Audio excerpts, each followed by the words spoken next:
glad that Brian could be here today. We all have a lot of questions about water, and he's got a lot of answers for us, I'm sure. I'm sure he has questions too. Yeah, for sure. So we'd like to turn the time over to Brian now for presentation and a lot of discussion on it. Could I get introductions first? I know. Oh, yeah, I'm sorry. Some have been a while, but. Alden Morgan, Chairman from General. Phil Gossey from Hagerman, Gooding County. Rob Bueller, Gooding County Commission. Tanner Johnson, Jerome County. I'm Dwayne Turner, Vice Chair from Murtaugh. J.D. Gould, Twin Falls County. Kerry McMurray, Cassia County. Steve Hines, UI Extension, Jerome County. Greg Ranky, Twin Falls County. Nicholas Howell, DEQ. Rafael Erickson, DEQ. Okay, well, I talked to you guys. I know about we had the agreement signed in 2015 and 16, and so I've come at least and talked about that, and I might even have talked about Water Resource Board programs to you a couple years ago, maybe, Bethany, do you know? But I do not, but I bet we would all take everything again, because you've got a big group of new people here. And I can go into the history more if we want to, but the deputy director, Matt Weaver, is the new director of Water Resources. You all probably know that, and got lambasted in the press for the curtailment, which really he was just doing his job. But one of his deputies is Brian Patton, who's been with the department a long time, and he was talking to Rotary today, and so I asked him to come over today also if he gets done there in time, which I think he will, because questions directed really at the curtailment, he was right in the middle of it all, so he can answer those a little better. But anyway, the Water Resource Board, we don't take sides in the disagreements between groundwater and surface water or anything else. We're for the state and for the aquifer is what we really are. And so what we want to see is, our mission is to sustain and protect the state's water resources for present and future generations. And that includes agriculture, of course, is the biggest, but we also we do minimum stream flow programs. And we want to see the rivers, we want to see the fish thrive, and the economies of all the cities and states, and recreation and everybody. So we don't just look at agriculture, which some people would like us to do that. So anyway, you guys all know the Eastern Snake Plain Aquifer because everybody lives on it from Murtaugh on. Now here in Twin Falls, we're on the south side aquifer, which is an aquifer that's pretty much discharged by Twin Falls. So anyway, that's the extent of it, all the way from Ashton to King Hill. And then we also have up in northern Idaho, you can see the Clearwater up there, and the salmon coming in below that. We have programs up in the Clearwater, the salmon. Even up at Priest Lake, we have Governor has a water right on Priest Lake that's held at a level for fisheries and for recreation. So we have a project up there which is in a lawsuit right now, but we got the project done, but we had to bring in a different contractor because the first one, we'll let the court sort that out. We said he breached the contract. He said we did, but so the project is done.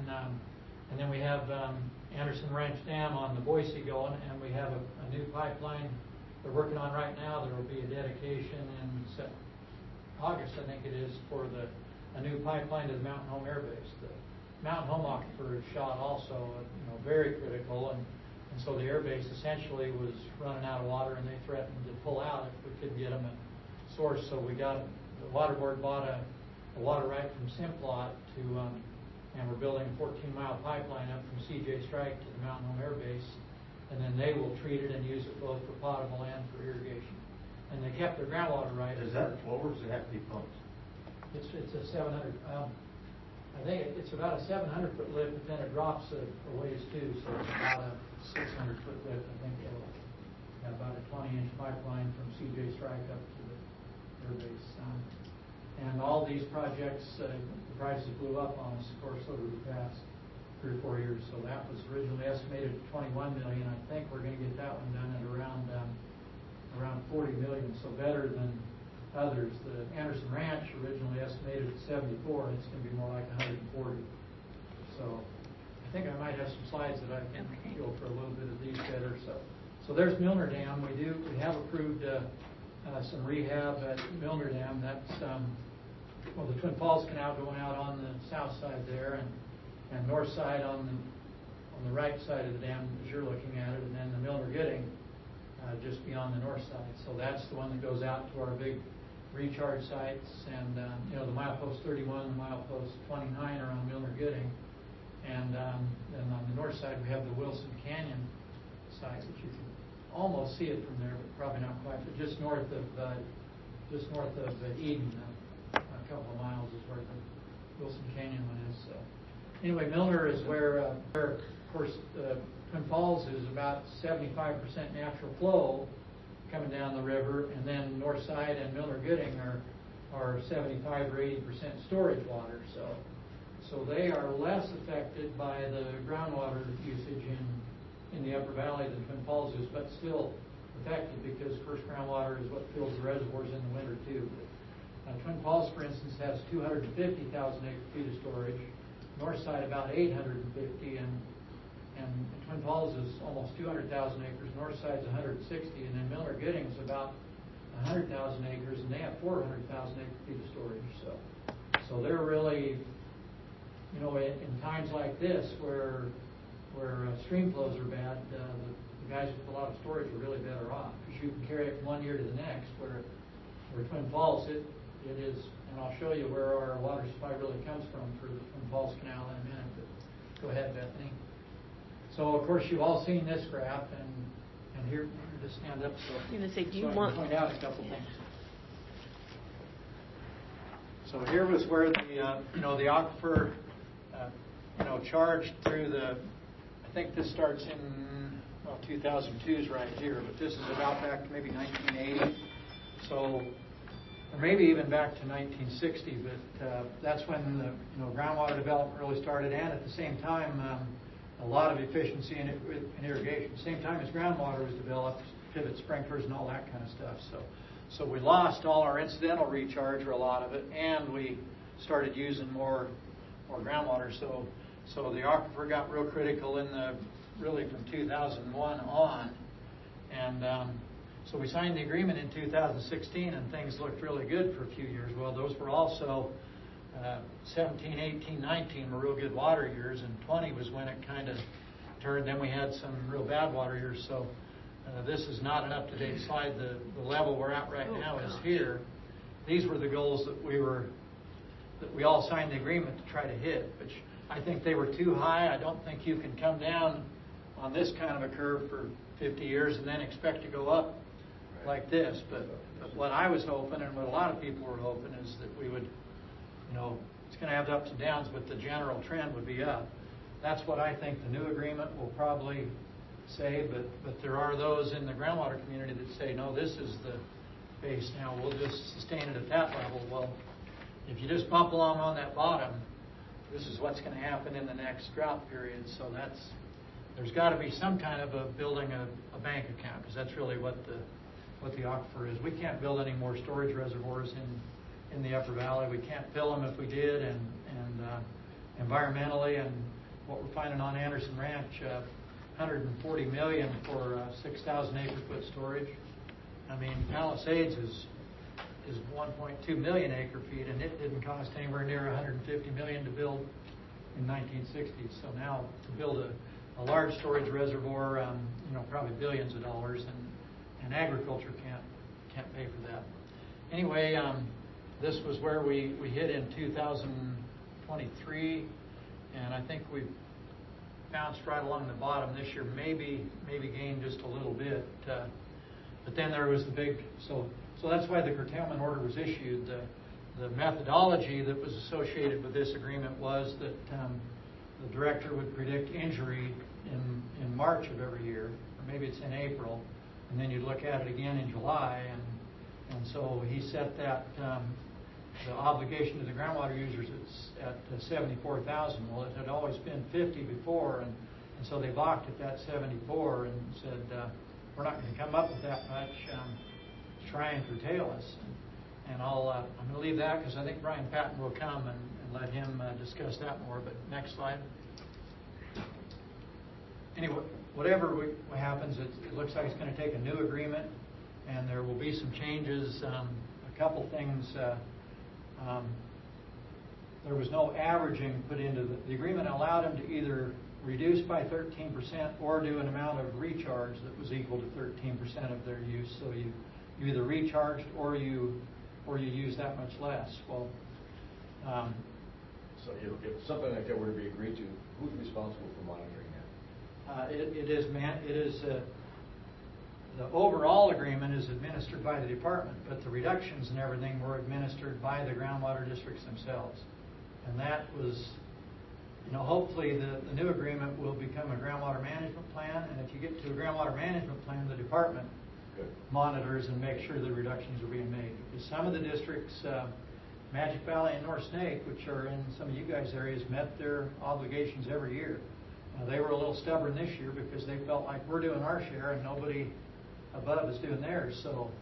But anyway, they all eventually came back into the agreement. But I think the SWC, the Surface Water Coalition that was on the surface water side of the call, said, we don't need the 74, do the 50 that you were doing historically. We've been getting 50 ever since the agreement, and maybe even a year or two before that. So that increase was because it was not meeting the goals to go from 50 to 74, and then the way it looked, it would go up by another 12,000 acre-feet every year into perpetuity. Well, the groundwater users couldn't accept that. So I think everybody will be more amenable this fall to getting a groundwater management plan that the department administers, and having averaging. So because what the groundwater districts, and they were partly right, is they did extra recharge in some of those good water years, but the agreement said that you had to do these reductions every year.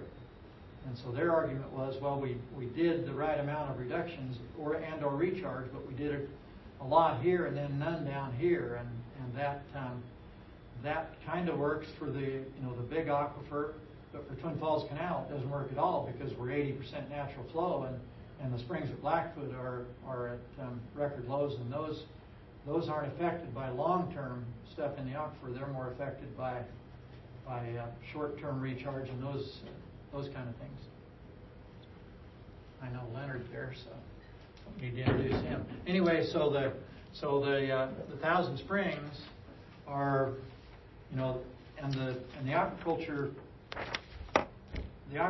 industry signed off actually before the agreement with the canal companies, because they made some different deals with IGWA to buy the Rangan facility and provide other mitigation for the aquaculture. But the symptom in the lower valley is mainly the springs for trout production and river flows for the Middle Snake. So those are affected largely by what happens in the lower valley.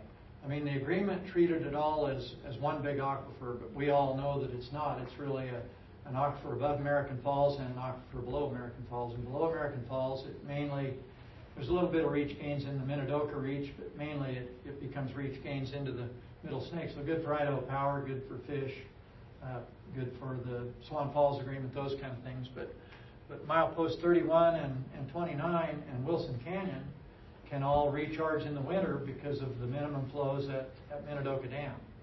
So there's always about 500 CFS that goes over Minidoka Dam, even in dry years, and you can go to zero at Milner. That's another whole argument. But so we can always have roughly 500 to recharge with in the lower valley, but the comprehensive aquifer management plan that we all developed from 2005 to 2015 to the agreement said that we need to do half the recharge below American Falls and half above. We've been doing about probably 80% below American Falls and 20% above. So to affect the reach gains above and storage levels above American Falls, we've got to get more recharge up above. Next So slide, that Bethany. kind of means that So people milepost down here are 31 doing their part, but they weren't doing. We're doing pretty good in the lower valley, Okay. but the declines are still bad in the upper valley, which is all for 180 days is generally coming right out of Twin Falls water supply, and in the wintertime coming out of fill in American Falls. And then there's certain periods of time when it affects Burley and Minidoka and Moorside, even though they have a lot of storage, they still rely on natural flows in the springtime. But it's fair to say that in 2931 in Wilson Lake, basically recharges the north side. Yes. So whatever is agreed to here is going to have to be in a specific location in eastern Idaho to be able to charge the south side. And the water board for years and years was always looking for where can we put it into the aquifer that it'll stay the longest. Well, that works great. You know, it's a big aquifer down here below, and it takes quite a while to get to the river, although there are wells, you know, in the Wendell area, for instance, that'll have an immediate impact on springs. Well, that's how the Blackfoot reach kind of is to the Twin Falls and the SWC reach gains, is those pumps largely would return within a year to 2 years. So recharging, for instance, at Egan Lakes or you know, farther upriver is probably not going to have much of an impact on the Blackfoot area. So, and this is the milepost 31 recharge site, and 29 is just above that. So these they work great, and they can take a lot of water. That's probably almost 600 CFS going into milepost 31 there. This year we were in Wilson Canyon mostly, so that's probably 2 years ago. And just for your knowledge, this is Lava Ridge here. Oh, okay. So I'm a big fan of that too, if you haven't ever noticed. So yeah, we need some sites like this in the upper valley, but we're probably not going to find them. You can't. The canals don't go, other than with an exception a little bit on Aberdeen, Springfield, and New Sweden. They get over next to the lava beds in places the Hills Half Acre lava beds. So we got to take a different tack. Is it possible to get copies of these slides, or will Bethany have Can them? I save this? Yeah, she's got it. Awesome. Yeah. Yep. There's all kinds of historical slides on there too. So next slide. So this is the key to the water call. This is the American Falls Reservoir here. This slide might show a little better if it was a little dimmer. I don't know. Yeah. But this is what's called the. I'll wait until she dims a little bit. Thank you. So this is the lifeblood of the Upper Valley Aquifer. So this is the Fort Hall Tribal Reservation, and we're lucky. You know, I don't always agree with everything the tribe's done, but they have never developed any of this. If this was the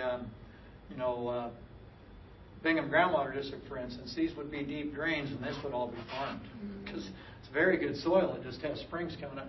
So there's about 200 springs that come up in the Fort Hall bottoms, and almost, you know, generally about 1,000 CFS of spring flows that come in, and there's no water rights. You know, all the water rights above Blackfoot, which is right up here, are 1880s, 1890s. So they're all ahead of any water rights down here in the lower valley. So this is the lifeblood of the Twin Falls Canal water right and the fill of American Falls in the wintertime, is these springs that, and then so this is the, you know, these are just big springs that come up under, I think that's called Kettle Butte or Tilden Butte. Anyway, this is about, I don't know, 50,000 acres probably of just water coming out everywhere. It's really a good tour to see those springs. It's pretty amazing. And then this is the Portland coming in. And that's the other, in a year like this, the Portland adds a lot to these Fort Hall bottoms. And it all goes into American Falls. So generally the reach gains historically into American Falls have been in the 12 to 1,500 CFS range, even in the summertime. Well, as of the last few years, because of the declines in the Upper Valley Aquifer and you know, more efficiency on irrigation, a lot of times they'll go right down to 1,000 or less. So if Twin Falls is diverting 3,500, if there's 1,500 coming in, then that's only 2,000 of storage, and Twin Falls storage can last through the summer if they're only using 2,000 of storage. But if it gets down near 1,000, which it has been the last couple of weeks, then they're using 5,000 acre feet per day, 3,500 down to 1,000, so 5,000 acre feet a day, and you run out by mid-August if you're using that much. Now, with the 70,000 that the SWC has from IGWA, most of that will probably go to Twin Falls because they'll be the the one mainly injured because everybody else had a full storage and a pretty cool May, so we didn't generally use as much water as usual in May, but boy, are we using it now. So anyway, that's the reason why Bingham Groundwater District, which is all this, well, I can't say all that because Aberdeen-Springfield Canal comes out here. So a lot of this is groundwater, and everything above that canal up into here and up into here is generally groundwater. Then over here in the Blackfoot, a lot too. So that's why we have to have the pumping reductions and/or recharge in Willow Creek area up here and Aberdeen-Springfield and New Sweden canals up here. It's not gonna get here if we recharge at Egan Lakes, which has been the biggest recharge. Not that isn't a good recharge site too, but it's not going to have a nearly immediate effect on the Fort Hall bottoms, and that's what we've got to solve if we're going to. Otherwise, they say Twin Falls is just wasteful and all that kind of stuff. But right now, Jay, who's the manager, took my place. He's running as tight as he can, and using. He didn't use any storage in May, so it doesn't matter how efficient or inefficient you are when everybody's on natural flow. The only real loss of water is evapotranspiration. It doesn't matter if you divert it through a canal if it's coming back to the river a few miles down. It's what the crop uses that is really the water use. So that's where Frank Vandersloot and so many of those are just total misinformation. That because Twin Falls Canal leaks a lot, that is wasting water. Well, one of the things I don't agree with too much on the water board is we're lining canals as an efficiency measure. Well, there's no water lost if it goes into the ground. Yeah. You should be lining the top of canals is what we probably should do. Now, that doesn't mean we shouldn't line some canals, but we need to have a recharge component with it. The water you save, a certain percentage of that has to go to recharge. Well, I have a question on that point, because if we all understand that the leakage that's coming through is recharging us, yeah. Who are the main pushers of this lining canals as the solution to everything? Well, it's a solution for that canal. Yeah. Now Jay is lining overall. some canals to High Line in an area that, and Twin Falls is a unique aquifer.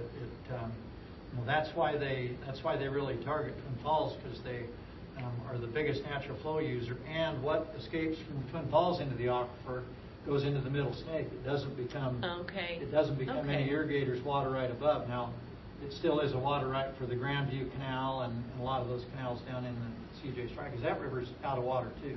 That's the big fallacy in Frank Vandersloot's statement, and I don't know if any of you read it. I saw the video. It's a lot of misinformation, but it says that the only reason the director wanted to do the curtailment was to send more water down to Idaho Power down the river. And if you really look at the Middle Snake River, this was the first year it's really run in the last 5 years. And it ran because of the good snowpack and those flood flows. But for the last 5 years, Milner hasn't run winter or summer, other than a couple times the water board has agreed to let 200 go over during the December, January when Idaho Power has the peak demands. And that's, the state water plan has that Milner has in the past and can go to zero. But Milner has never been at zero year-round. There's always been a river in the winter.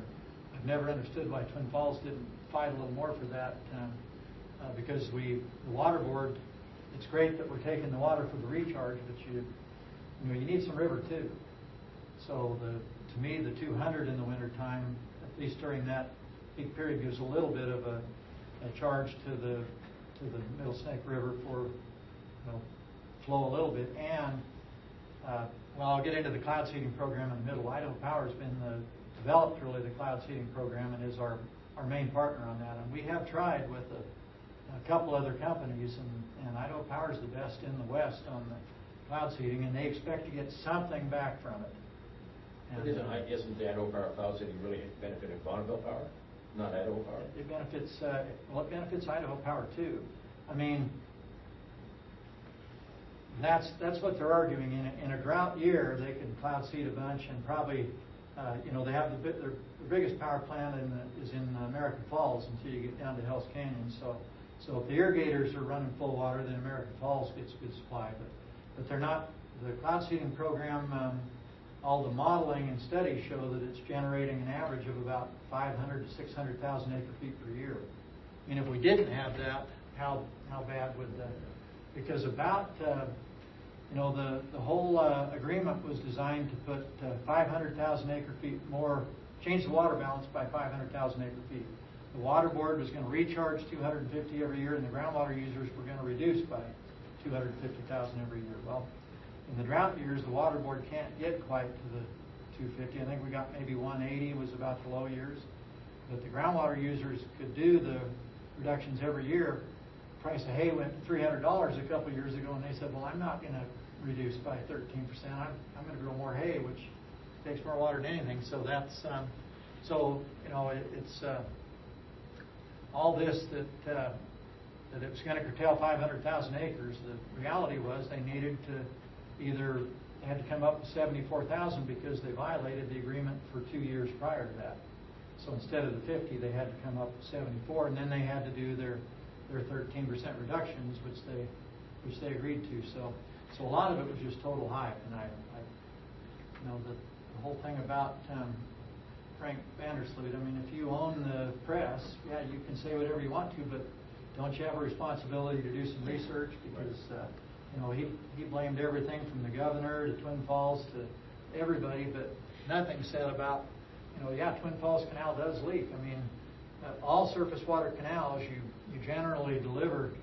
I mean, the crop actually uses about 50 to 60% of what you divert from the river. The rest of it in any surface water canal is going into the aquifer and then eventually back to the river. That's all the pumpers up here are relying on New Sweden and Egan and all those canals above them to leak. If all they're getting is just what's being recharged by Mother Nature, it's not half of what's going into that aquifer. And it would be very close to the river would be the only aquifer that you have. So everybody who's using surface water or groundwater on the Snake is relying, unless you're above Idaho Falls, then you're relying on the snowpack and to some extent the reservoirs. But everybody below Idaho Falls is relying on snowpack, on incidental recharge, and on the reach gains that happen in the river. And most of those reach gains are attributable to flood surface water irrigation. So every time we put in a new subdivision, this is Brian Patton. He's Deputy Director of Idaho Water Resource Board, and he's the Executive Director for our Water Resource Boards. Right, Brian? Is that the right title? Close. Close enough, right? Anyway, he's been with the department a long time, and he's we'll have him talk to us in a little bit about the curtailment and whatever you want to. Absolutely. Brian.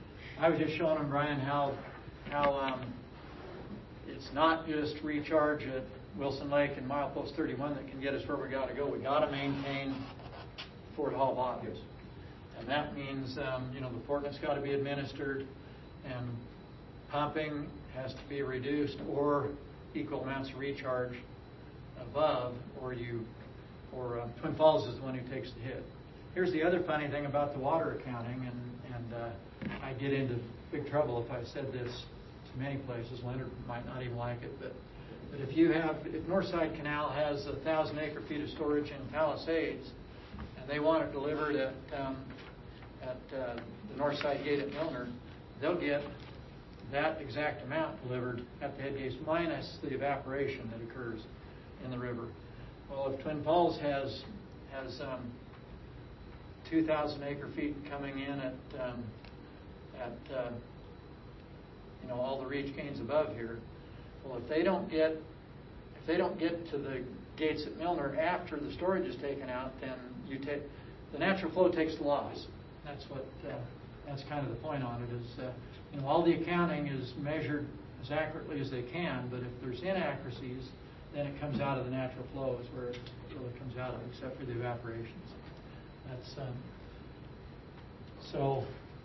I have some problems with some of the stream flow gauging because it used to be that 1,000 acre feet didn't matter too much. Well, now it's that's $20 million if we're talking about Anderson Ranch Dam or any new storage we're going to build. So the value of water has gone up by 10 times, but the accuracy of our stream flow gauging hasn't improved much at all. So, next slide, Bethany. So we've got to increase the recharge in the upper valley, and it has to be in the areas that are going to affect. If we're going to solve any of the agreement, then it has to be in areas that are either on the Willow Creek side, the High C Willow Creek Blackfoot side, or on the New Sweden, Peoples, Aberdeen side, so that's going to come back. Generally, the modeling shows 1 to 2 to 3 years. Some of it maybe even only 4 months. Well, that's okay if you're J-bar low G and you're hitting heavy storage right now. If any water comes into those Black Springs from those Fort Hall bottom springs from the recharge, then right now is when he needs it. That's that much less storage he's going to use. So we've kind of changed our priorities to where we're still all for long-term storage too when we get a big flood. But if we're really trying to protect against a drought this year or next year, then we've got to get the recharge closer to where the recharge needs to be where the pumping is. And the biggest pumping districts are of course, Magic Valley and North Snake down here, which mileposts 31 and 29 are great for them, or in Aberdeen and American Falls and the Bingham groundwater districts, the recharge needs to be done between Idaho Falls and American Falls Reservoir somewhere.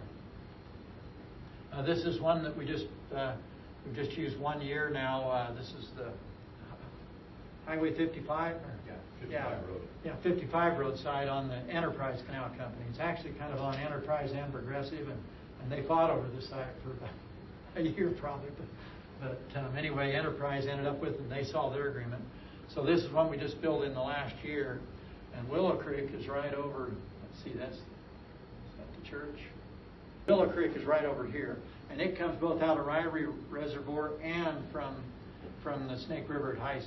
Enterprise, Progressive, Farmers Friend, several of them can bring water over to Willow Creek. So this is a real good site. I think, was this one leaking about 40 CFS, Brian? And it's only maybe 8 acres. This was an old gravel pit, and it's about 30-some feet deep, but, real coarse gravel, you can see it, so it leaks like crazy. We're building, or have built, 2 more upstream of this one on Willow Creek, and hopefully we'll find the Willow Creek area we think is really good because it comes out of Ryrie Reservoir and then kind of parallels the river all the way to Blackfoot. And so any recharge we can do along there, generally groundwater kind of follows the surface water, so it's going to head for those Fort Hall bottoms. And we built one over on New Sweden side about this same size, which would be just 4 miles west of Idaho Falls, near the Hell's Half Acre, but it's not as good a gravels over there. So the same size facility only leaked about 16 CFS, wasn't it, Frank? I think about that. The Water Resource Board is building these? Yes. Okay. Well, the canal companies own them. I think in this case, they bought the property and we paid to build the facility. Now, we bought an 80-acre site just a couple miles upstream from here. We think it's going to maybe do over 100 CFS. So you're getting, way more recharge. You can get a bigger recharge site as long as you're in that good gravels. Now, it is not a gravel pit yet. We're going to make it a gravel pit. So the canal company owns it. That Progressive Canal, isn't it, Brian? Yeah, Progressive. I think it's Progressive. But whatever they make from gravel sales or dirt sales will be come back to the water board. Yeah, that's cool.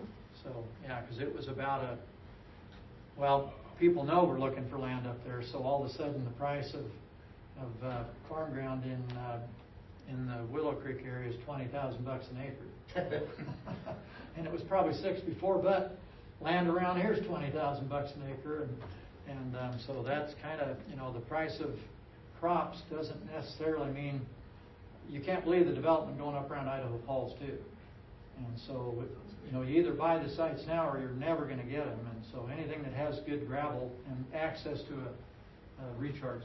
So you're looking at this new site in 25 or 26? What's that?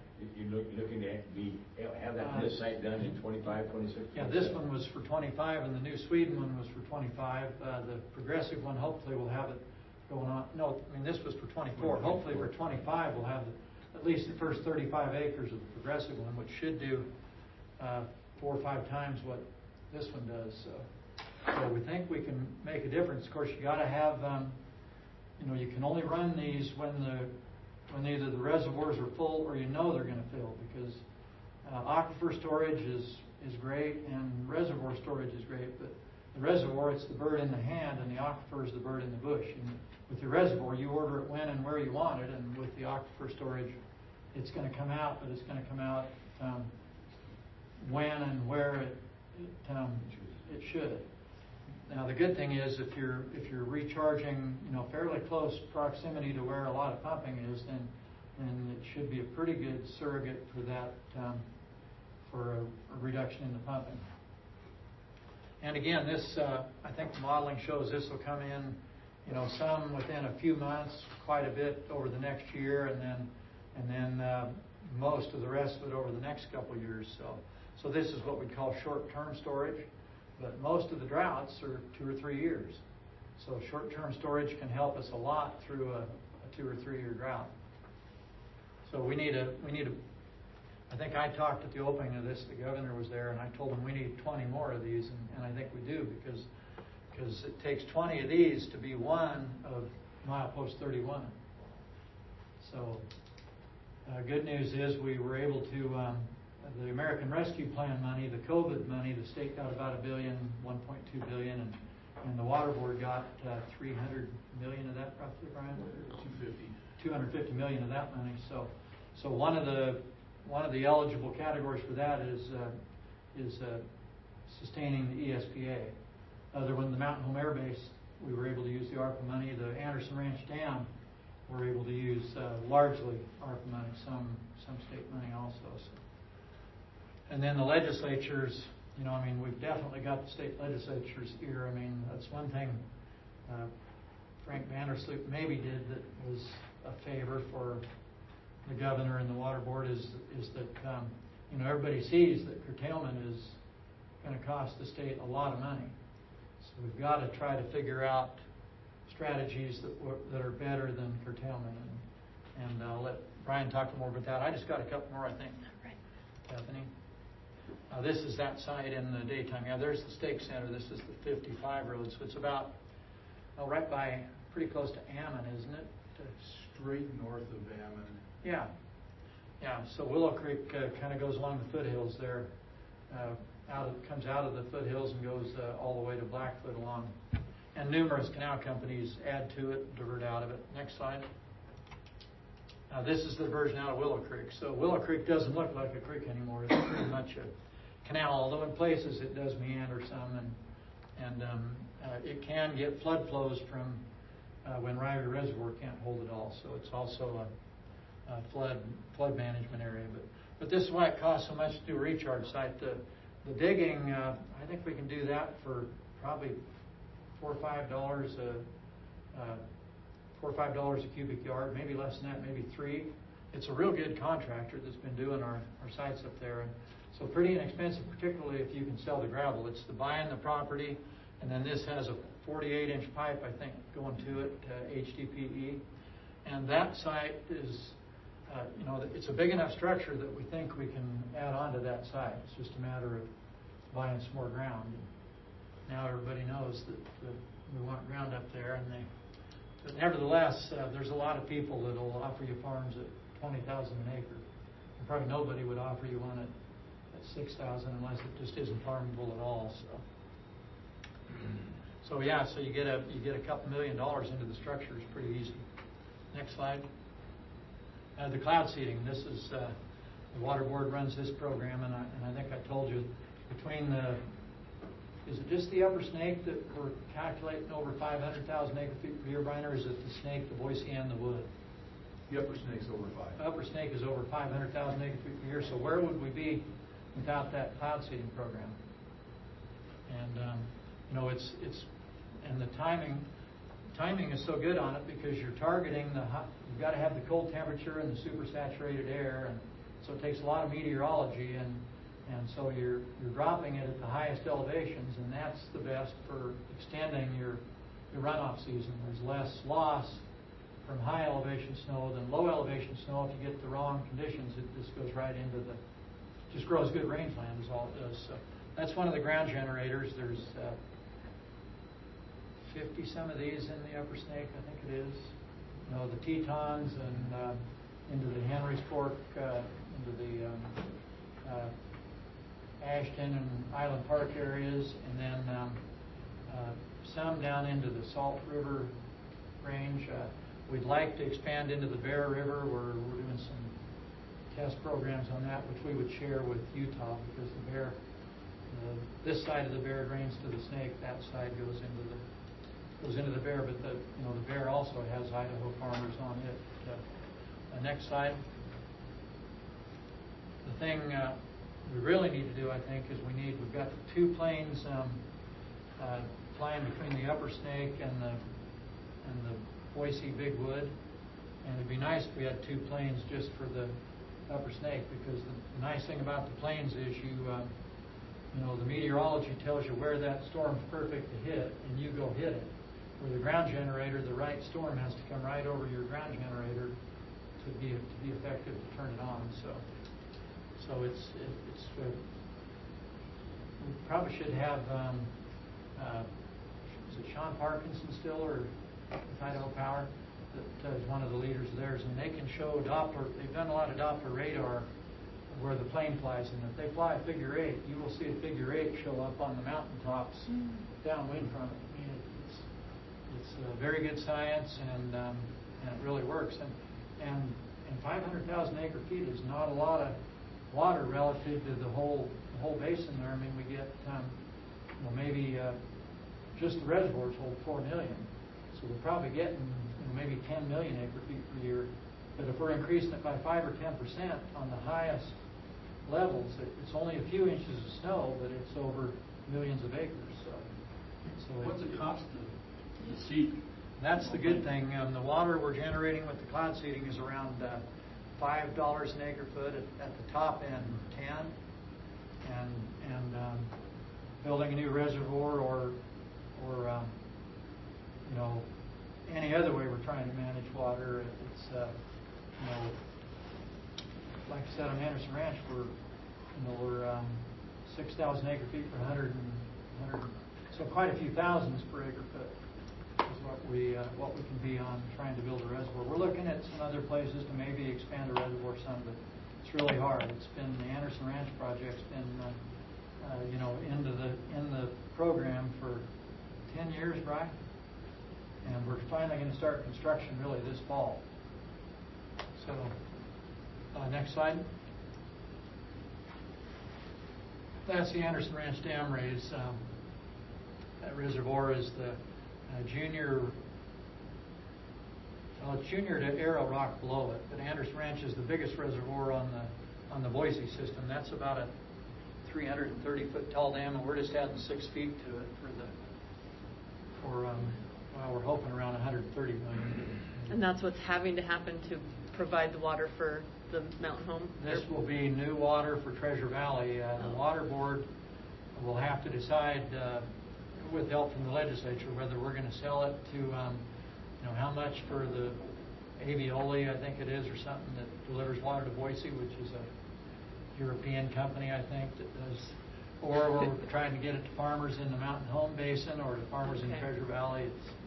Gotcha. That's something we'll have to figure out. The water board might just hold on to it, and we'll decide where the needs are. Not on a yearly basis necessarily, but because we don't know what the value is going to be in 20 years. Any agriculture left in Treasure Valley in 20 years, or is it all going to be? Are we just allowing them to build houses farther up towards Bogus Basin there? I don't know. So, anyway, next picture. So that's what it's going to look like, kind of. I mean, although this would go way bigger because we're adding 6 feet on top of 300 and some, but 29,000 acre feet of additional water, and the Bureau gets 3,000 of it roughly for their minimum flow purposes and those kind of things, and then we'll get 26,000, I think it is. So. And the other thing they're doing is they wanted, for Homeland Security, they wanted a wider, it's a single lane road across top Anderson Ranch now, and that's not good for traffic or for security. I mean, a truck bomb or something theoretically take the top notch out of the top. So next. So Priest Lake, other projects, but I think what you'd probably like to hear some about the more about the water curtailment. Is that what you talked at Rotary about, Brian? Yeah. So. Did you? So, thank you for the invitation. I didn't know about the invitation till about 10 o'clock this morning. I was coming to Twin Falls anyway, and Brian Olmstead called me as I was driving by Bliss and said, "Hey, you on the road?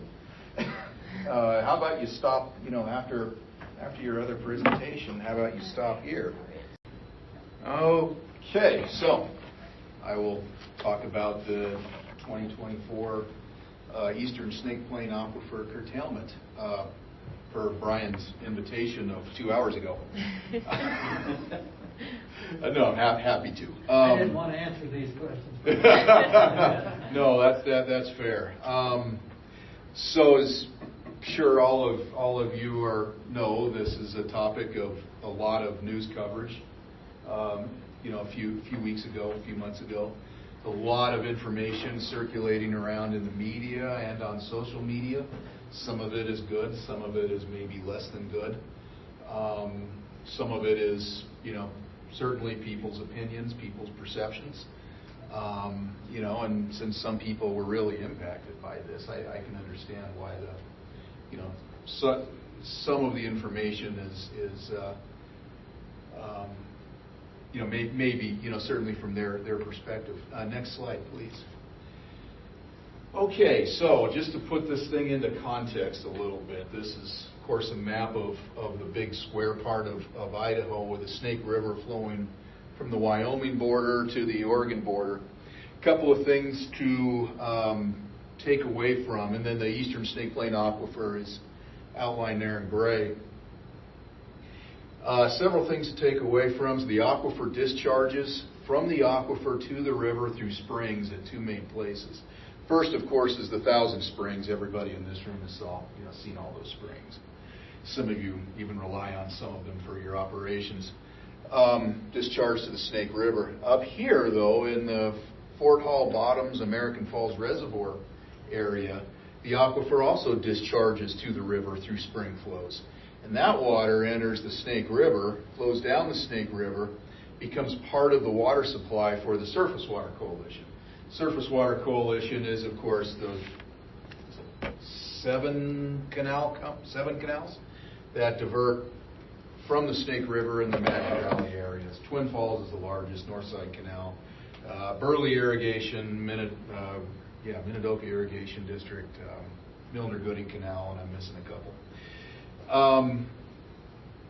And then, of course, the springs that discharge in the Thousand Springs, that flows down the river, becomes the water supply to meet the Swan Falls minimum flows at Swan Falls Dam, which results from an agreement between the state and the power company, to keep flows in the Snake River sufficient for hydropower generation.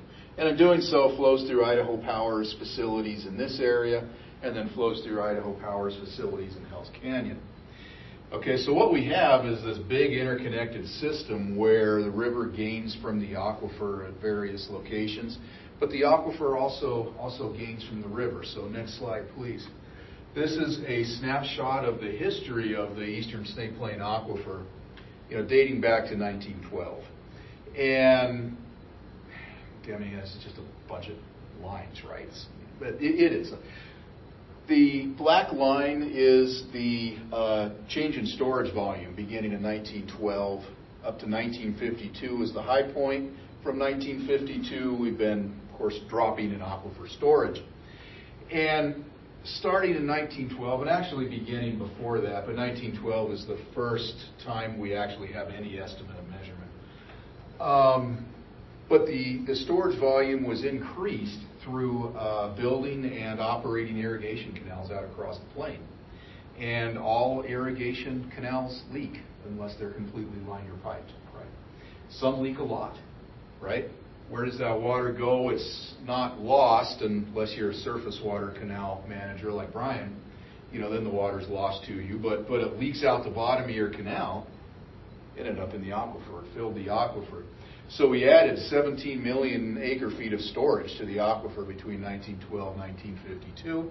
Since 1952, we've been on this downward trend.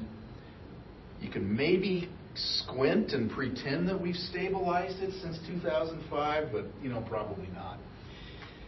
These blue vertical bars, that is the total Thousand Springs discharge. So you start up at Devil's Corral Spring, go down, measure that, go to Blue Lakes, measure that. Go down to Niagara Spring, measure that, Crystal Spring, measure that. All the way down, add them all up, that's the blue bar.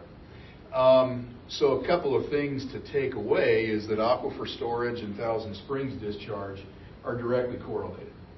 Now, for us water nerds, that's really, really cool. I mean, it goes up, goes down, together in sync.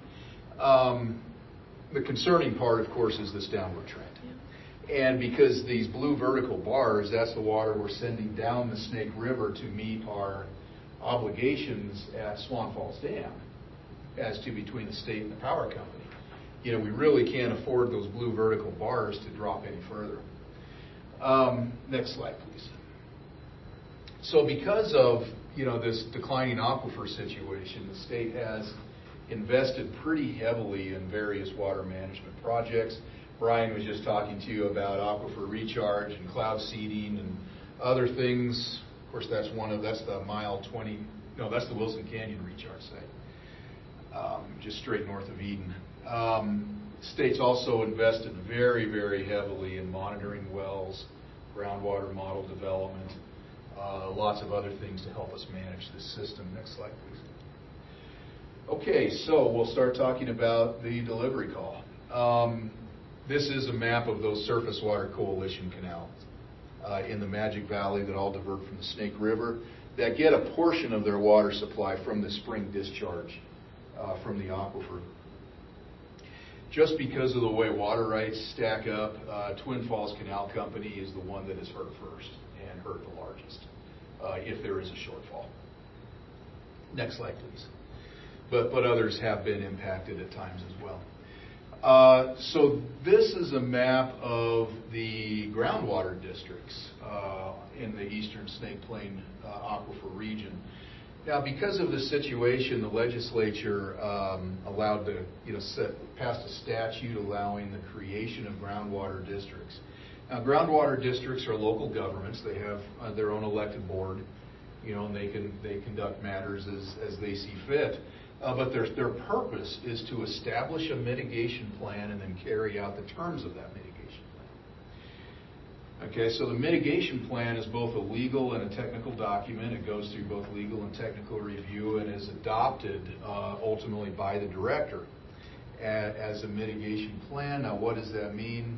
It means that these groundwater districts say, okay, we're going to take some action, whatever that is, X, Y, and Z.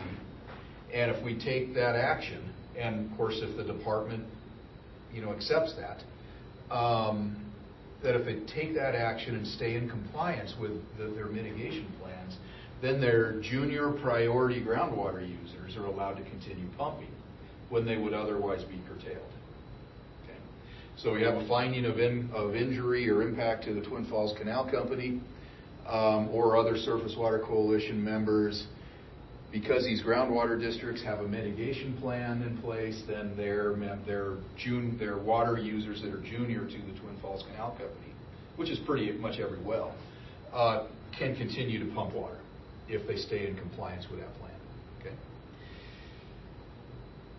Okay, now through 2022, I think, or 2023, all of these groundwater districts shared a common mitigation plan, and I'll talk about that in a bit. And then some others also have their own mitigation plan. So all the cities that pump water from the aquifer, for example, all have a common mitigation plan. So like Jerome and Idaho Falls and everybody else. Two irrigation districts, the A and B irrigation district and the Southwest irrigation district, both pump large volumes of groundwater. Each of them have established their own mitigation plan. And then a collection of food processors have their own mitigation plans. Simplot, Lamb Weston, ConAgra, and I'm missing somebody, a few others. But certainly not all food processors are under that plan. Many have joined their groundwater districts. Next slide, please. Okay, now I showed the other chart showing the Thousand Springs discharge going up and down. Well, this is a chart of that spring flow in the American Falls area. that flows into the Snake River becomes part of the water supply for the Surface Water Coalition canals here in the Magic Valley. You can see it bounced up in between, say, 1940 and 1990. It bounced up and down, but stayed in there at around, that's actually 2 million acre feet a year is the scale of this chart. Flowed into the Snake River during that time period.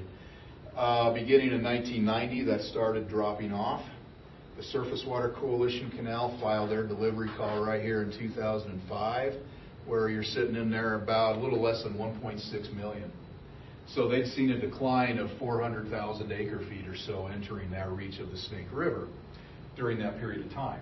So they're completely justified in making that delivery call, saying, hey, we're department, we're seeing a decrease in our water supply, but you're letting those junior priority groundwater wells continue to pump. You need to do something to make sure we get our water supply. And in fact, since 2005, you can see the supply still continue to decrease, and we're sitting there at about, last 3 years, right at 1.4 million acre feet a year, down from approximately 2 million where it had been for decades.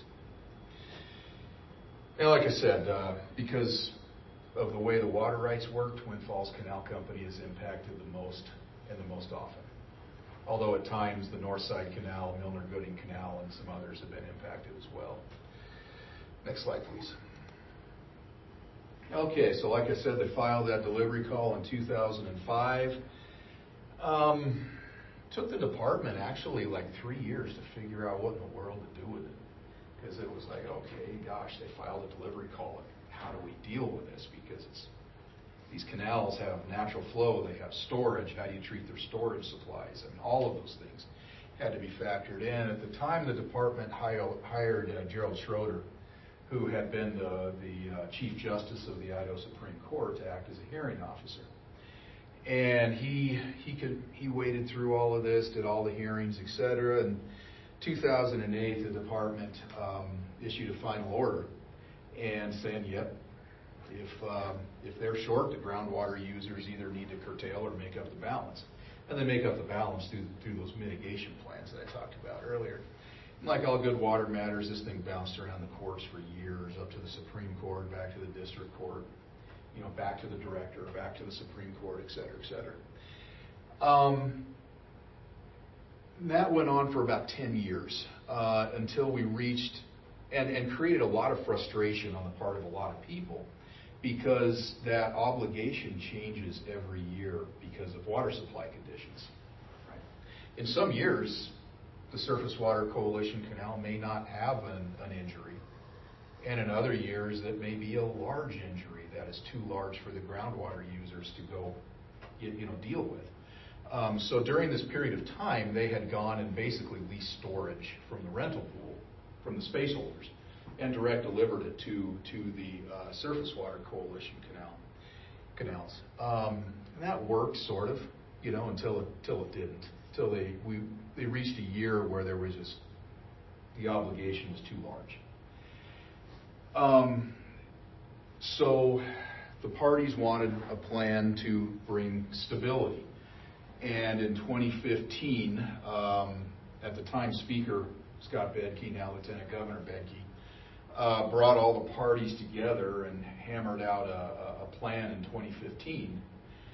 Next slide, please. That did bring that stability, and some of you may remember this, Brian Leonard, remember this, where the groundwater districts agreed to a consumptive use reduction of 240,000 acre feet a year. So they agreed to say, okay, this is our pumping. We're going to shrink it by 240,000 acre feet a year. It was about 13% of what they pumped. And they said, we're going to do that every year to bring stability, to the obligation, right? Because we can't be yo-yoing around every year. And in addition, they agreed to a storage water delivery of 50,000 acre feet a year, measurement devices by 2018, which has largely been done, and support the state recharge program and some other things. Next slide, please. Okay, in addition to those, that 2015 agreement built in benchmarks, and should say the 2015 agreement was adopted by the director as we call it the 2016 mitigation plan. So all the parties, all the groundwater districts, the surface water canals brought it to the department and said, we've hammered out this agreement, please adopt it as an official mitigation plan. So as long as the groundwater users did those things, they were allowed to continue pumping even though they were junior in priority. Built into that agreement, okay, so this is that same aquifer chart, you know, going down, down, down, down. And then this agreement was hammered out right there in 2015. It included benchmarks, you know, for aquifer targets, right? So these green dots were the benchmarks that were built into that agreement. And what this is the aquifer levels condensed down into what they call the Sentinel wells. So that's what the 20 different wells with long monitoring records. And so for the first several years, first 5 years, the aquifer was going up, easily met that first benchmark. Everybody was cheering and patting themselves on the back and going, yeah, this is great. You know, throwing a party. You know, then started going the other direction, right? Reason for that is we got some really hot, dry years in there, you know, in 21, 22. You know, where there was just a lot, they pumped more, less water in the river, et cetera. So that trend went the other direction and completely missed that 2023 benchmark. So when that happens, then adaptive management measures have to be taken, which means the groundwater districts have to do more. Okay. Next slide, please. So by 2023, some of the groundwater districts were going, we don't like where this was headed, we want out. Okay. So some of them looked at alternate ways to mitigate. Some of the districts pulled out this older 2009 storage water plan where they go rent water from storage water through the rental pool and just deliver it down the river to the Surface Water Coalition canal. So some chose to stay with the 2016 plan, said, hey, we like this, it works for us, we're going to stick in it. Others said, nope, we're out, we're going to rent storage and direct deliver. And that created a bit of a conundrum for the department, but water supply conditions improved in 2023 such that by mid-season no mitigation was required. Okay? So those districts that bounced out, they didn't have to live by their reductions. And at the end of the day, they didn't have to do anything. Okay? The ones that decided to stay in and stick with their reductions, okay, they kind of look silly next to their peers because the other groundwater districts didn't have to live by their reductions and nothing happened to them. Where the ones that stayed in the 2016 plan, they stayed with their reductions, and at the end of the day, they really didn't have to. But they said, we like this agreement, it's working for us. But because there was no mitigation required in 2023, the whole question of what to do with this mess got punted into 2024. Okay, so next slide, please. So 2024, this is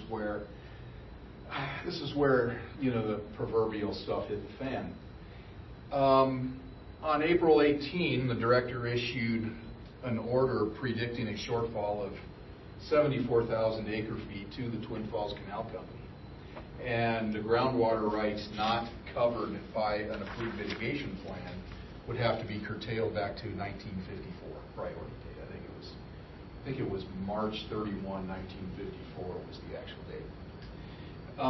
So the director issues that order and then doesn't hear anything for a while. Said, okay.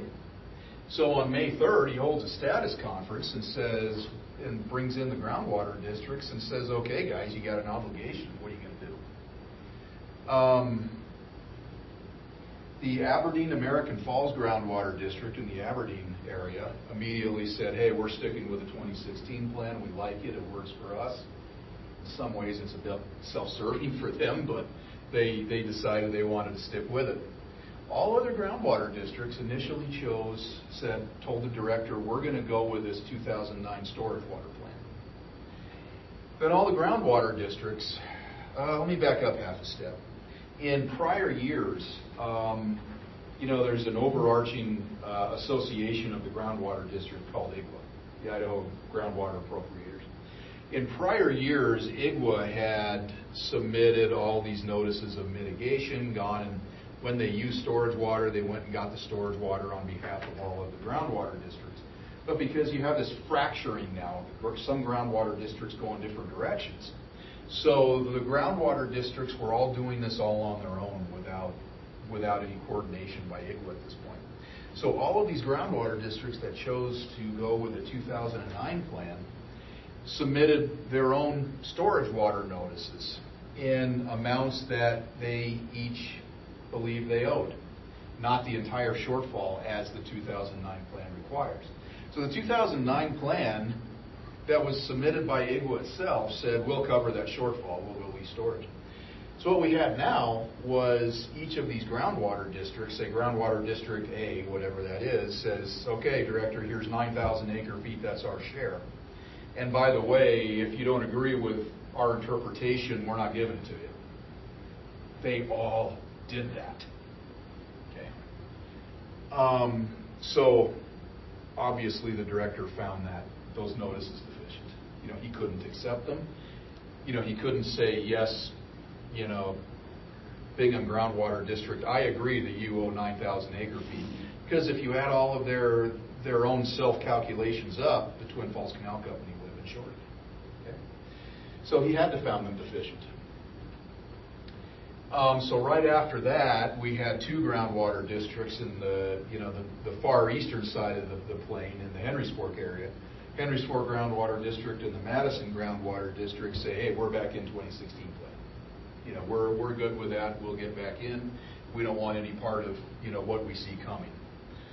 Then the next day, on May 30th, the director issued that curtailment order saying that any groundwater right, junior to 1954, not covered by an approved mitigation plan is now curtailed. Okay, so what we had now was we had three groundwater districts, Aberdeen, Henry's Fork, and Madison groundwater districts. They were covered. Okay. And then we had the A and B irrigation district, they were good. Southwest Irrigation District, they were good. The Coalition of Cities was good, and then these food processors in the Water Mitigation Coalition, they were good. Everybody else not covered under not one of those 7 entities was curtailed. Okay, next slide, please. Well, within about 2 days, the Magic Valley Groundwater District, which is Rupert area, Minidoka County, and then the North Snake Groundwater District, which is Jerome, Wendell, Gooding areas. They said, we don't want any part of this, we're back in the 2016 plan. Okay, so then that left 4 groundwater districts, Bingham, which is the Blackfoot area, Bonneville, Jefferson, which is Idaho Falls. Cary Valley, I think they just weren't paying attention, because they didn't want any part of this, but I think they were just kind of asleep at the switch. And then Jefferson Clark, which is the Mud Lake Du Bois area, were all non-compliant at that point, subject to curtailment. On June 10th, department staff started field work, going out and inspecting wells and red tagging wells. And I'm sure you all saw a bunch of that in the news media. And the red tag basically says this well is curtailed, by order of the director. Can't use it. If we see the meter moved when we're back out here next time, or kilowatts used to run this pump, we'll be out here with a pipe wrench, and disconnect your power supply. Okay, so that got people's attention. On June 10th, negotiations started between the parties, again chaired by Scott Benke, at the Idaho Water Users Association conference in Sun Valley. And the goal was to bring those 4 remaining groundwater districts back into the 2016 plan for this year. So there were a number of issues. One was how to cure the prior breaches. Okay, so like I said, I mentioned earlier that we got into those hot, dry years, and some of the groundwater districts overpumped, more than their limit. And when that happens, according to this agreement, they've got to make that up in future years. But it's kind of like credit card debt. If you get in over your head, you never get back out, and that's where some of these districts found themselves. So that had to be negotiated. I mean, they could have taken it directly to the director, and the director, would rule. But if the parties negotiate and bring him a negotiated settlement, the director could accept that, and that's what happened there. So they were able to negotiate down that past debt, to something a little more manageable. Because the 2023 benchmark was missed, the director actually increased that 240,000 acre-foot groundwater pumping reduction to 252,000. The parties agreed to roll that back to 240 to get those districts back in. And then what comes next? Some groundwater districts want to do away with that plan entirely and negotiate something new. The surface water canals, of course, want to keep that plan. So there's an agreement to negotiate that by October of 2024, this coming fall.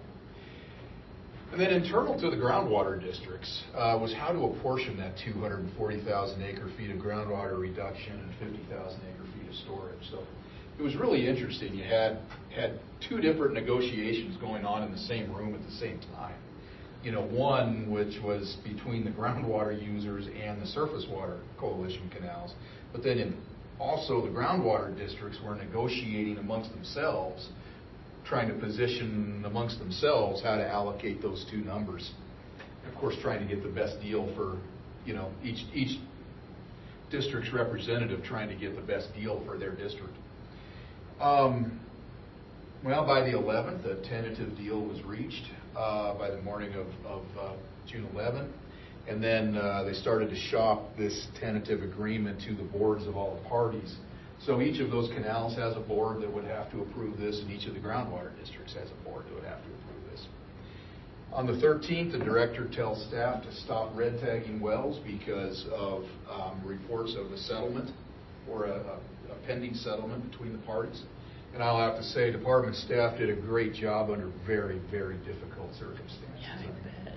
We pulled people from, parts of the, because we had to get as many people as we could out there doing this in a short period of time, inspecting wells.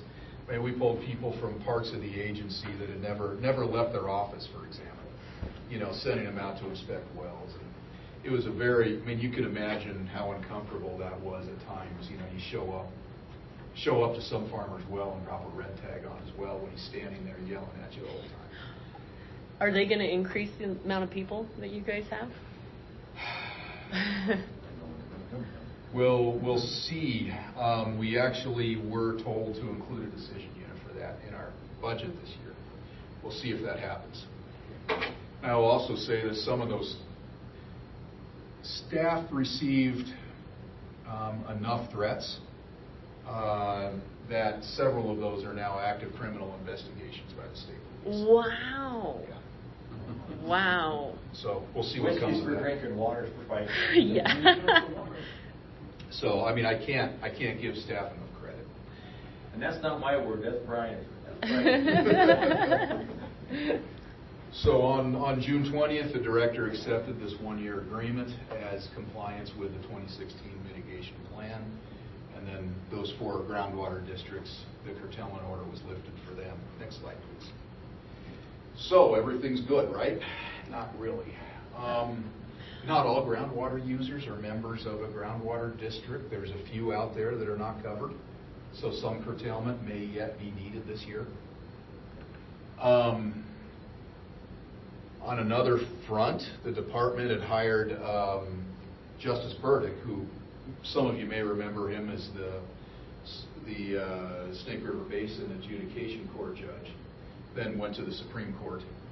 We hired him as a hearing officer on another matter, and he issued a final recommended order that would eliminate the 2009 storage water plan from being used in the future, and that's sitting on the director's desk for his consideration. I can't imagine a new director on the job less than a year not accepting the Supreme Court Justice's recommended order, though. And then, of course, negotiations need to start for what comes next, that first meeting is scheduled for next Wednesday in Pocatello. Again, mediated or chaired by Lieutenant Governor Bedke. And I got to give him a lot of credit too. He's stepping into this where, maybe he doesn't need to. Sure, most of you are aware that back when, 2016, the director designated the Eastern Snake Plain Aquifers a groundwater management area. So there's been a committee working on a groundwater management area plan for the last year. I think given where the surface water and groundwater user parties are, it's pretty unlikely we'll get a consensus plan come out of that process. So what do you do there? We may end up with, two different minority reports, so to speak. And the department's going to have to figure out how to integrate those. We're also going to have to figure out how to integrate that groundwater management area plan with the settlement agreement, whatever comes out of the negotiations to amend the settlement agreement. Figure out how those two things integrate going forward. And then this last legislative session, they passed Senate Bill 1341. It amends what we call the area of common groundwater supply. It's basically the boundary within which, if you're inside it, you're subject to this delivery call. If you're outside it, you're not. They expanded it to brings in about another 1,400 groundwater rights into this delivery call. And those will be in the delivery call starting next year. So we'll have to figure out how to integrate them and bring them in, and what do they do for their mitigation plans? Do they join existing groundwater districts, et cetera, et cetera? So, best I can say is we're a long way from done, and stay tuned. And I assume we have time for questions. Yeah. Thank you so much. So I've got some Lou questions. Lou Pence is a member that, or a previous member that couldn't be here today, and he says he wants to know, are you concerned about the choices in the use of our natural resources? Are they being made with knowledgeable minds, these choices, or is there a political bias that's going into a lot of the decisions that are happening right now? It's an easy question, right? I will say yes and yes. Okay. Is it enough? Is even the mitigation, is it enough? We go back to that first slide, right, where it shows that up and down graph. Or maybe it's the third slide, maybe. That one. That one. Yeah. You could, like I said, maybe squint and say the management actions we've been undertaking, the aquifer recharge, the cloud seeding, and the actions by the groundwater users, since 2015, maybe we've stabilized. We don't really have a long enough record there to tell for sure. But of course, there's always a political bias in any of these decisions. It said that there was some groundwater users at one part of the organization. How many? That's a great question. I've heard the number. I've been told the number. I'm not sure I can remember the number. It's something like 400 groundwater rights. But many of them, and this is what's interesting, many of them, their owners have made business decisions not to join an organization. Okay, so you look at the list and you see, say an industrial groundwater right? You go visit the facility and it's a warehouse and they're using water for the restroom. That's not going to be curtailed, right? So they've made a conscious business decision not to join the groundwater district under that kind of a scenario. Or they're a subdivision and just kind of asleep at the switch, right? They didn't know they needed to join the groundwater district. So you say, hey, you need to do this, and then they try and, get into compliance. So there's a lot of that on that list that's going to take a while to chase. What is your response to his question, including your slide of the expansion of the ESPA? Sure. Bringing in 1,400 groundwater units. Yep. How does that correlate? So is there 400 or is there 1,400? Well, there's 1,400 within the old boundary or 400, within the old boundary that had not joined a groundwater district or any other mitigation plan. The 1400 is from the expanded boundary. Okay, so the expanded boundary goes farther up the Big Lost Basin and brings in those wells, and it extends farther out onto the Rexburg Bench in Madison County, brings in those wells, and then farther up the Portneuf drainage to bring in some more wells there. And that's where the 1400 number comes from.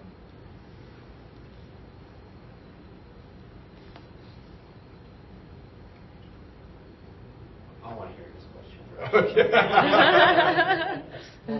So my thought has been that a groundwater management area gives the director more options other than just a curtailment to a priority date.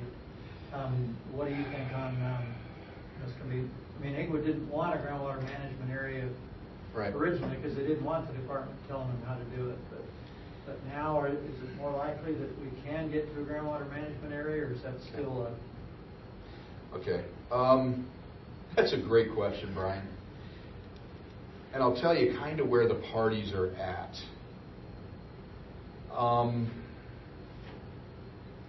The Eastern Idaho groundwater districts. So these are the ones that, were non-compliant at the beginning of the year.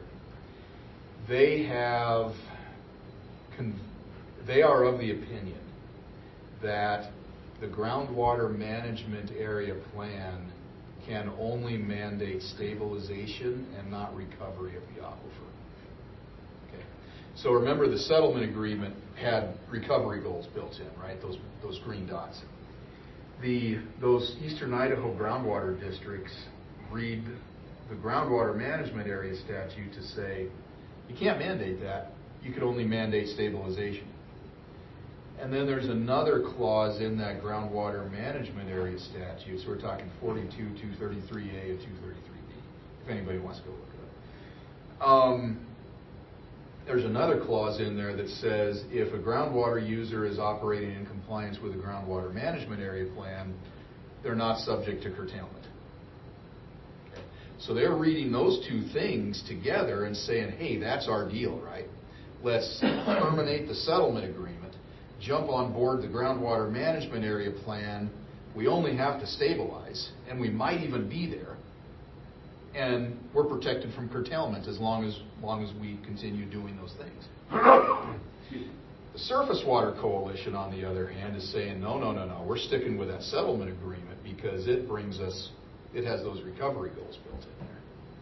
So that's where the two factions sit right now. And I will say the Magic Valley area groundwater districts, Jerome, Minidoka counties, et cetera, they're not necessarily siding with the East Idaho groundwater users in this one. They're kind of siding more along with the Surface Water Coalition, which is interesting.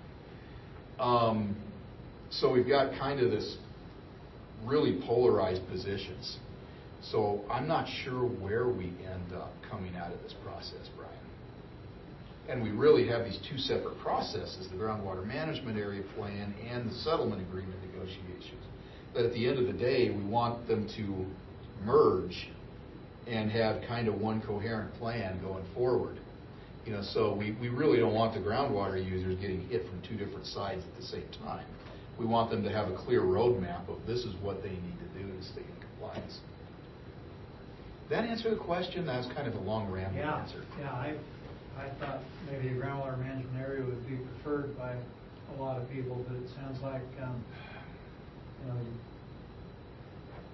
and I told the group earlier, I don't think just stabilization is enough, because then the next dry spell, right. Well, we didn't make the stabilization, so now we need something else. Right. I will say whatever Director Weaver does, right, in regard to the groundwater management area plan is going to be litigated, and will probably be bouncing around courts for the next 5 years before we get a clear answer.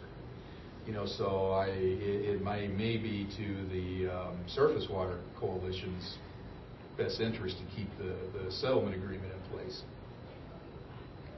while that occurs, no matter what comes out of the groundwater management area process. I see, I think on Brian's slides, the raise of the Ocean Ranch Dam. At one time, the discussion was about Minidoka Dam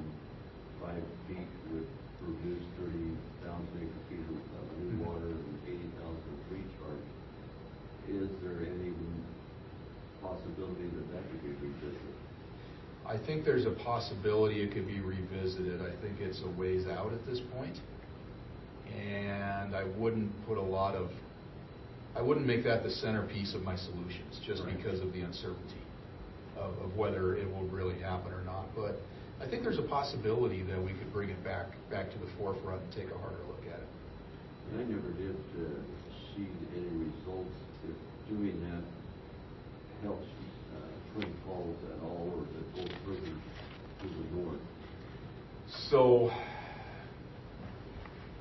that's a great question.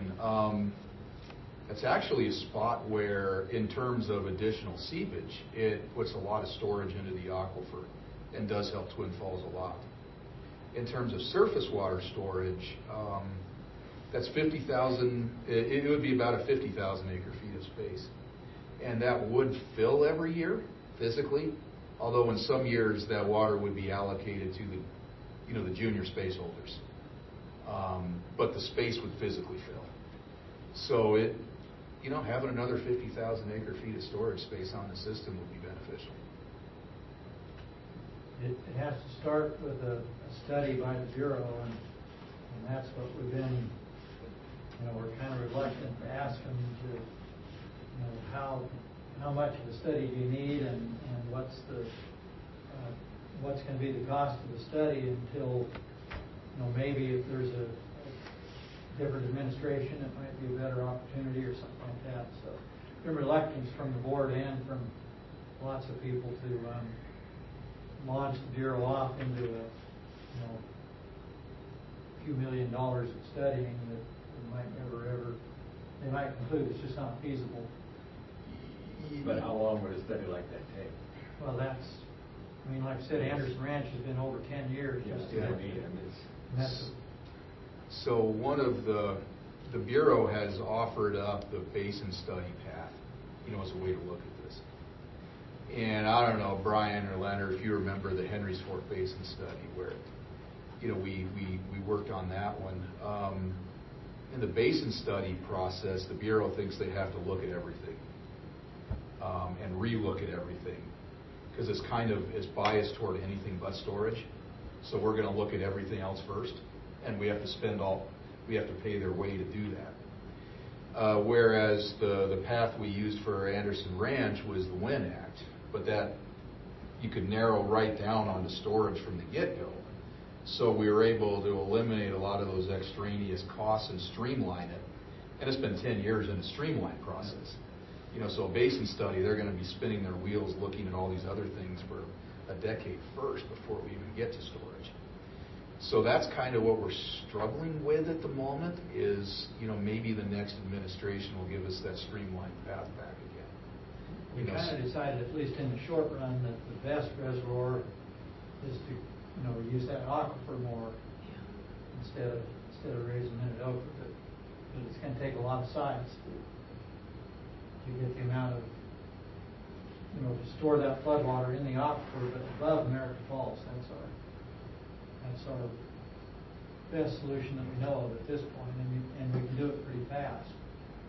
But it's going to take, like I said, 20 more sites to start talking about the amounts like 50,000 acre feet Minnedoka can do. But it'd be interesting, those additional sites, the water would flow back in and then captured by a dam. Yeah. And the Bureau did a tremendous amount of studies for at least 2 years, so there's got to be legwork already there that shortened that. There was some studying done.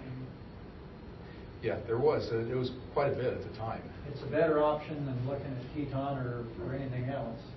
Yes. So it's of all the storage increases, it's probably the front burner. But it's and anything upstream of Milner, I'd say Minnedoka would be the top priority. Yes. You talked about the requirement of flow meters. What effect does that have? And you have manpower and that sort of rebuilds and trying to. That's a great question. Okay, how best to answer this one? We got a lot of good ones for you, don't we? Okay.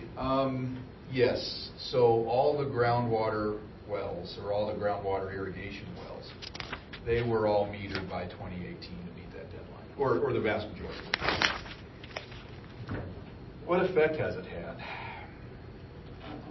Because they're read once a year at the end of the year, I would say the effect has been kind of minimal to date. So, some of these groundwater districts that overpumped didn't even realize they had overpumped until after the end of the irrigation season, and all the meters were read and they added up all the numbers. They said, oh crap, we overpumped, now what do we do? So one of the things that has to be considered moving forward is more frequent reading of those meters. Some sort of a regular in-season measurement rather than just once at the end. And the ground, because that cost gets passed back to the water users themselves, right? It's a little bit like how, on the Snake River, all of the irrigation districts, canal companies pay for the cost of the water master. Or on the tributaries, the same thing happens. In these areas, the groundwater, that cost will get passed back to the groundwater users. So they've been reluctant to go there. But I think because of these overpumpings that have occurred in 21 and 22 both, I think that's got to be part of the solution going forward in an amended mitigation plan or a groundwater management plan. Either there's got to be more frequent in-season meter readings. Well, on that note, I've got flow meters, and it's voluntary, but we read them on the first of every month. Mm-hmm. And put them into the survey, but right. So that cost is already there. It's just the regulatory portion of it for those that don't want to take the time. It's valuable for me because I don't want to be at the end of the season and get fined because I overpumped. I need to know where I'm at, but there are some that don't care. And if you had an in-season, like you have to report it the first of every month, or you get it dinged every month. There has to be a. Do you self-regulate it to see something? Oh, absolutely. Oh, yeah. Sure. For me, some do, I'm sure. For me, where I'm growing small greens in my ranch and alfalfa, yeah, for a spud farmer, like my uncle across the road, like the fine associated with a little bit of overpumping compared to what he can pull out of the ground, the balance sheet is better to water the spuds and take the fine. Anthony, I have to run, but you guys are free to question Brian here as long as you want. Well, thanks, Brian. Thanks so much. I appreciate that. Brian, sorry for the short notice. I didn't connect the two dots until just a couple hours ago. So how many flow meters are you talking about? Oh gosh, 10,000 maybe. Okay. Every well has to have. Right. They already have them. Okay. The flow meters, yes, are all in place with a few exceptions. Very small wells, like single home wells don't have to have them. If you're irrigating, say you're irrigating 4 acres, you don't have to have a flow meter. Well, that's kind of my question is how do or is there any account of like urban sprawl? And you talk about domestic wells that are not metered or regulated, or and it's a very small portion compared. One home is a drop in the bucket compared to me who's irrigating a field, but you times that by 100. How many new homes have been built on top of this aquifer in the last 10 years? Quite a few. And so, is there any discussions on domestic use, regulation or monitoring? Yes. That's another great question, and I'll try and answer it. I don't have any real answers, but I'll tell you what I know. So first, probably 95% of all the water used from the aquifer is for irrigation, agriculture. And then there's a certain percent for cities, certain percent for processors, something like that. So domestic use, outside of cities is probably 1 or 2% tops. But you're exactly right that what we are seeing is, say a 80-acre field gets sold for development. Farmer sells his groundwater right off, and that gets moved somewhere else, through the transfer process, which is completely allowed. But then you end up with 150 homes on that 80 acres, each pumping with their own domestic well, and you have almost the same amount of total acreage being irrigated, But there's no water rights associated with that. So you've doubled the water, or almost doubled the water use. I mean, a little less because you got streets, sidewalks, whatever. But you've added water use through that process. So yes, we were aware that the Idaho Water Users Association has decided to take that on. As a matter of groundwater districts are part of the Idaho Water Users. And everybody wants to get that one solved. So they brought some proposed legislation to the legislature last year and ran smack into the buzzsaw of real estate development and, real estate agents. So they had to take a step back and are now negotiating with the development and real estate community to try and figure out craft a solution that works both for the water, on the water side, as well as for the development industry. Was that the Arrington document? Yeah. Okay. Yeah. And it's you're right, the negotiations are going to be interesting. Yep. Well, a lot of that ground to be taken out for development would be surface water ground, and then you're going to start pumping more water. So. Well, or sometimes it's groundwater ground. Yeah. And then you move the groundwater rights somewhere else, and then you still pump for that residential development. If you're protecting the aquifer, should the groundwater rights stay with the property? Perhaps ideally, yes, but in a scenario where water rights are real property. Yeah. That's tough to mandate that they have to stay there. It works on the surface water side because in most of that scenario, the water rights are owned by the canal company or the irrigation district, right? That has a defined boundary. Right, so keeping the water on the ground when it's developed works when it's a surface water delivery system. It doesn't really work when it's a groundwater system where the water right is owned by an individual farmer. So that's the difference there. Well, I think that the county can't account for really is all the open ditch that's closed to pipe and not recharging. And that's another piece that's very concerning is every time a ditch is piped, we lose that incidental recharge, that ditch loss that helps feed the aquifer. And every time we go from, say, flood and furrow irrigation to a center pit, we lose a piece of that incidental recharge. Now, we're never getting farmers to go back to irrigating with shovels and canvas dams. That's one of the reasons I went to college in the first place, right? Get out of that nonsense. But and we're not gonna see canal companies rip out, lateral pipelines either. So we've got to figure out how to adapt around those trends. And that's how the recharge sites came about. Is that one of the reasons? Yeah. We were in that downward trend, right? And the state decided, okay, we're going to help solve this problem. Now the groundwater users had to help solve it too. So that was kind of part of the grand bargain around that 2015 settlement.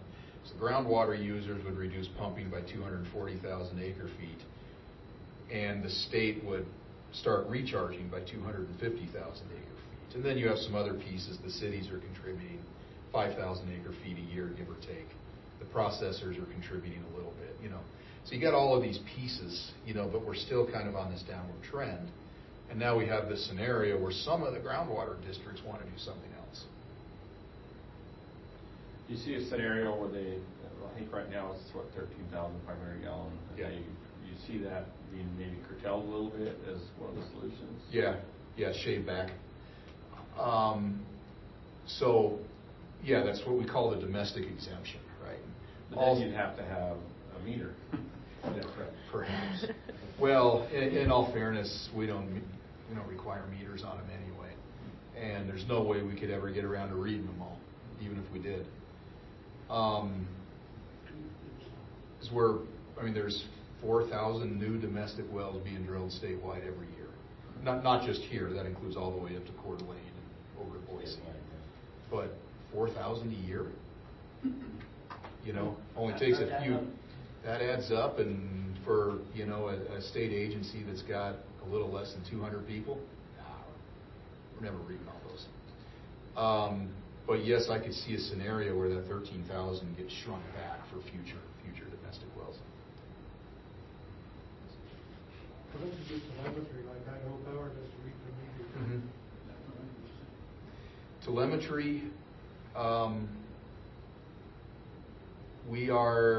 should say the groundwater districts, some groundwater districts are starting to explore going down that road, to help defray the cost of that in-season measurement.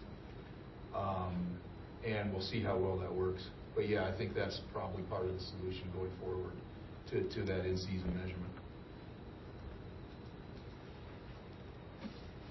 I think when you're talking about somebody's domestic well, that's a bit harder of a lift. You can imagine the tinfoil hat conspiracies that would get started, from the state showing up and wanting to put a meter on everybody's well. So I've got a general question on, so a group like ours, where we act as advisors in our counties, and we are charged with learning information to dispense to others. What can a group like ours do to help the situation? Okay, I think a couple of things. First, there's a lot of new legislators in the legislature this coming session, including from the Magic Valley. Making them aware of this situation and what really is going on would be incredibly helpful. So there's going to be a tendency for the legislature to want to do something to fix this, giving the pressure coming out of Eastern Idaho and some of the discussions coming out of Eastern Idaho. So the more you can help make your legislators aware of the true situation, that's one piece. Not that I'm advocating for one solution or another, but just aware of the facts so they can make informed decisions, when they're put in that position. I think continuing to advocate for the state's recharge program is going to be pretty useful. I think there's going to be a tendency from other areas of the state, say Treasure Valley and North Idaho, to look at the money that's being spent there, saying, wow, we spent all that money and they still can't get along. We need a new lane between Boise and Nampa. We'll take the money and use it for that. So that's going to be I think a line of thought that's going to show up in the legislature. And then I think having discussions with your groundwater districts in your counties, saying, hey guys, what are you planning to do going forward? What are you thinking? We need to all craft a path forward that works for everybody, and just understanding what they're doing, and so that your commissioners or your officials can work with them and make sure that you're all kind of working together to find solutions, I think would be very, very helpful as well. You mentioned a little bit about the controversy in Eastern Idaho becoming a little bit ugly. Is that going to be a big issue? Oh, yes. It is already. Yes. So, on a number of different fronts. Like I said, there were physical threats to our department staff when they were out doing their jobs. Many of which are now criminal investigations by the state police. We also have folks like, Frank Vandersloot telling the governor to back off. And all the governor has to do is back off, and everything would be fine. Well, that's not the way the law works. And we have others trying to make it a regional issue, saying, hey, this is Magic Valley versus Eastern Idaho, and the governor's obviously picked the Magic Valley as his favorite because he doesn't like Eastern Idaho. So there's that line of thinking out there as well. Then you get into kind of the crazy stuff where, that are in kind of the conspiracy theory circles where, he dried up all the water to send to the cobalt mine at Salmon. Oh, come on, y'all have had to have heard that one. or drying up the land so that Bill Gates can buy it up at $200 an acre instead of $8,000 an acre. That kind of crazy stuff. I mean, that's out there as well. More and more articles that refer to water, and more people are becoming aware how important this thing is. Maybe not enough people yet, but I believe it's coming. It is, and that's where that feeds into my concern that the legislature is going to want to fix it. And they may rush to adopt something that causes more problems later on down the road. I talked to Jay yesterday, and they, in the last couple of weeks, have hired a firm to try to help do some damage control. And they're putting together messages now. So but they're really behind the curve. There's a newspaper article that was in the paper yesterday, day before. One of them from the Republican viewpoint, and one from the Democratic viewpoint. But the interesting thing is both of them mentioned water at some point in the thing. Yeah, it's going to be a fairly high priority in this next legislative session, no question about it. It's going to be for the next several because they won't get much done the first time. Yep. Thank heavens. They'll have to redo it the second time. Any other questions? Thank you for your time. Yes, thank you so much. This was, Well, thank you for the invitation. Absolutely. I appreciate the opportunity to stop by and hopefully provide some information that's helpful. Yeah, we got lucky that you were in town. Yes. Thank you so much. Now I got to run back to Boise. So. I'll be right after you. All right.